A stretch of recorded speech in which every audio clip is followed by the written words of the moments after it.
మా పిల్లలు ఇక్కడ ఎంతో ఇష్టంగా తింటున్నవి ఇవి రాగి పిండితో చేశానంటే ఎవరు నమ్మరు. చాక్లెట్ బాల్స్ అనుకుంటారు.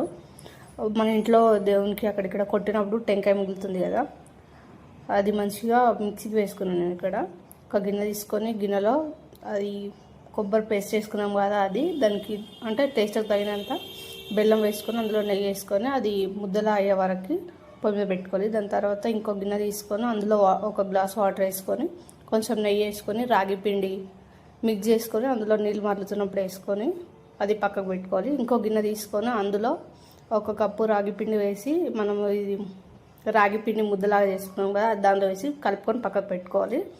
కొబ్బరి ఉండలాగా చేసుకొని పక్కకు పెట్టుకోండి.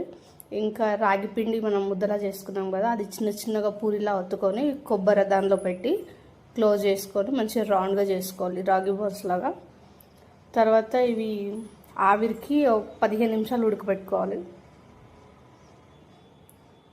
చాలా టేస్టీగా ఉన్నాయి. మా పిల్లలు అయితే చాలా ఇష్టంగా తిన్నారు. ఈ వీడియో మీకు నచ్చినట్టయితే లైక్ చేయండి, షేర్ చేయండి. ఇలాంటి మరిన్ని